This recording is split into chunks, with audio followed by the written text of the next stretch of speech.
El Barça suma su primera victoria de 2023 en Liga ante el siempre complicado Atlético de Madrid en el Metropolitano. En el vídeo de hoy analizaremos los planteamientos de ambos equipos y veremos todas las claves del encuentro, incluyendo, como no, el imperial partido de la línea defensiva azulana.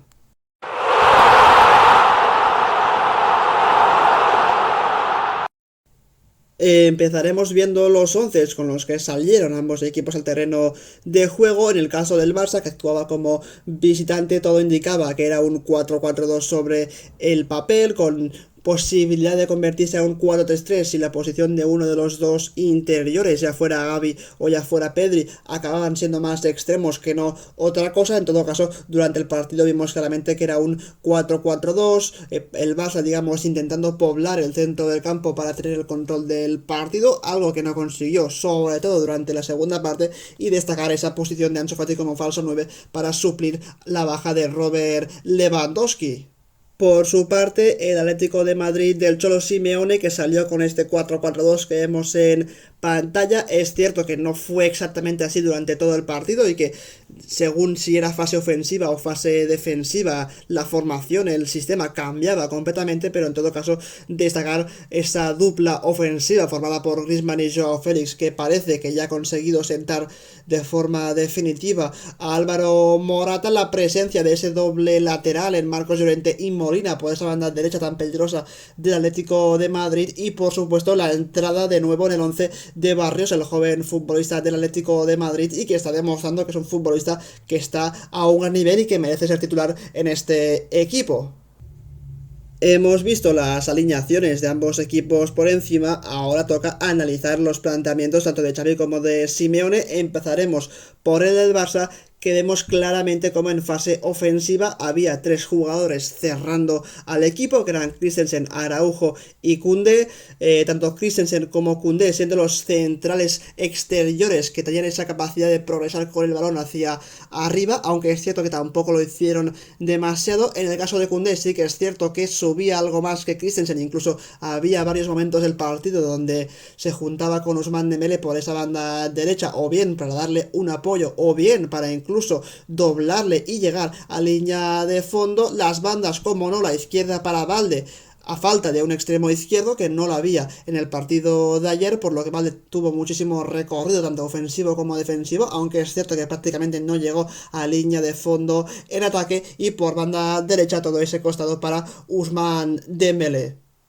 Después, en el centro del campo, por dentro, muy interesante la repartición de alturas entre Frenkie de Jong y Busquets, porque al inicio del partido era complicado decir cuál sería el futbolista que jugaría de pivote y cuál el que lo haría de interior. Aquí vemos como, aunque es cierto que sobre el papel parecía que los dos estuvieran en línea, la única realidad es que Busquets era el jugador que se metía más por dentro y incluso un poquito más adelantado, acaparando toda la atención de Joao Félix y de Griezmann, y en cambio era Frenkie de Jong el futbolista que solía bajar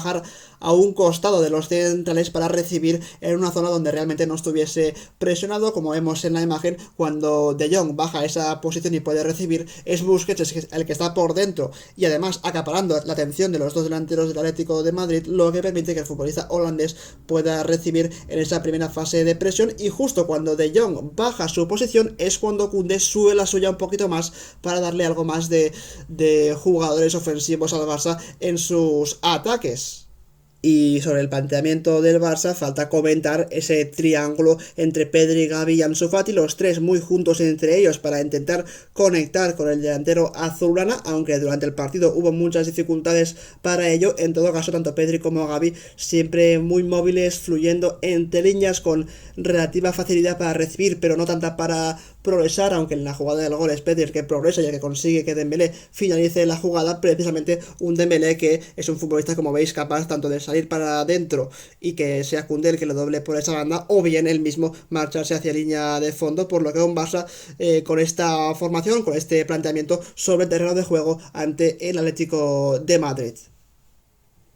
Y este que veis es el planteamiento del Cholo Simeone del Atlético de Madrid en fase defensiva, claramente con un 5-3-2, porque Reinildo se convertía en carrilero y Marcos Llorente, que es cierto que en ataque se desplegaba prácticamente como un extremo más, en defensa sí que era mucho más un carrilero, pasando Nahuel Molina a un tercer central por derecha. En el centro del campo, lo curioso es que Barrios en defensa solía ser el jugador que actuaba como pivote, pero en cambio en ataque el pivote era Coque para organizar el juego. Carrasco,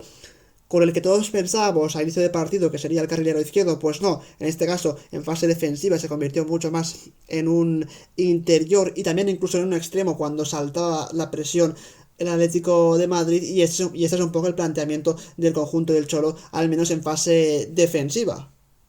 En cambio, en fase de ataque era Marcos Llorente el jugador que subía mucho hacia arriba y eso convertía la defensa de 5 en una de 4 en una de 4 en esa fase ofensiva, con Reinildo mucho más fijo como lateral izquierdo y con Nahuel Molina mucho más de recorrido por ese costado derecho y juntándose con Marcos Llorente en la zona derecha del ataque del Atlético de Madrid. Como no, por izquierda Carrasco ocupando todo ese costado, cayendo mucho por ahí, con Coque, Barrios y un Griezmann que prácticamente se convertía como un interior al inicio de las jugadas del Atlético de Madrid para darle un poco más de salida a su equipo, apareciendo por izquierda, por derecha, por dentro, con muchísima movilidad el futbolista del Atlético de Madrid, que además también fue de los que más ocasiones tuvo durante el partido, y un Joao Félix que interpretó, ¿no?, que el partido no le pedía estar muy alejado del resto de sus compañeros, porque además tenía a Araujo cubriéndole por detrás durante todo el encuentro, y es por eso que a lo largo de los minutos Joao Félix se dio cuenta de que debía abandonar la posición de Araujo, irse más atrás. Es cierto que eso le convertía en mucho menos dañino para el rival, pero al menos podía contactar con el balón y digamos que darle un poquito más de respiro a las posesiones tan monótonas durante mucho tiempo del Atlético de Madrid. Y acabaremos repasando algunas de las claves que nos deja este partido. La primera de ellas es que vimos a un Barça de dos caras, capaz, por un lado, de dominar el partido y de realmente tener posesiones muy interesantes, con un juego y una velocidad de balón muy rápida como para intentar desajustar al rival. Eso se vio sobre todo en la primera parte y por ahí llegó el primer gol de Ousmane Dembélé, pero por otra parte, también vimos a un Barça que cuando no era capaz de controlar el partido sufría muchísimo, y de hecho incluso el Atlético de Madrid podría haberse llevado el empate si no hubiera sido por una acción espectacular de Araujo y algunas que otras paradas también de Ter Stegen bajo palos. Otra de las claves es la incapacidad que tuvo el Barça de controlar el partido, como hemos comentado, porque había momentos de posesión, pero cuando no tenían la posesión, cuando no conseguían conectar ni con Pedri, ni con Gavi, ni tan siquiera con Busquets, ahí es donde el equipo, digamos, que le costó mucho más mantener el balón, perdió la posesión, y a partir de ahí, digamos que el equipo del Cholo Simeone se vino arriba, consiguió robarle el balón por completo, ya digo, sobre todo en la segunda mitad, y poner en apuros a los hombres de Xavi. También noté una cierta dificultad para conectar con el delantero centro, para conectar con Ansu Fati. Creo que cuando juega Lewandowski, que es un futbolista que de espaldas juega mucho mejor, aguanta bien el balón y es más fácil poder llegar a él, pero en cambio Ansu Fati, al ser un futbolista mucho menos físico, de menos presencia y que no está acostumbrado a hacer ese rol, pues costó mucho conectar con él. Digamos que eso tampoco significa que Ansu Fati hiciera un mal partido, creo que estuvo poco participativo, pero tampoco hay que decir que sea el suyo un mal partido, porque aún así cuando contactó con el balón pues le dio cierta velocidad a los ataques del Barça. Lo que sí que eché en falta sobre todo es una poca amenaza por las bandas. Creo que al Barça le faltó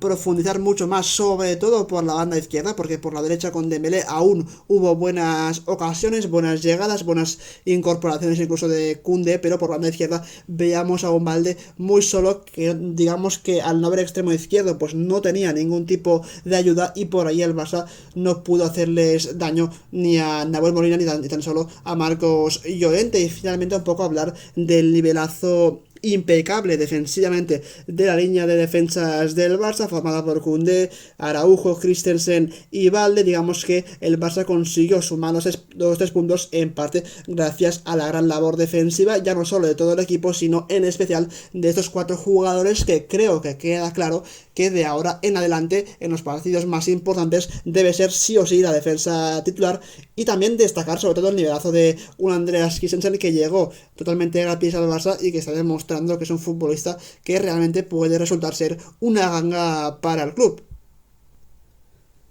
Hasta aquí mi análisis de la victoria del Barça ante el Atlético de Madrid en el Metropolitano, un partido que seguramente nos deja muchos más puntos negativos que positivos para el Barça, pero que sí que es cierto que aún así consiguen sumar los 3 puntos, mantenerse en la primera posición de la clasificación, además sacarle más puntos al Real Madrid después de la derrota de los de Ancelotti ante el Villarreal, así que el Barça tiene muchísimo por corregir, pero si algo bueno está consiguiendo es que suma de 3 en 3, está consiguiendo sacar adelante los partidos y en parte gracias a la solidez defensiva, que es algo que en temporadas anteriores no había tenido en absoluto. Así que eso es todo, un saludo y como siempre nos vemos en un próximo vídeo. Adiós.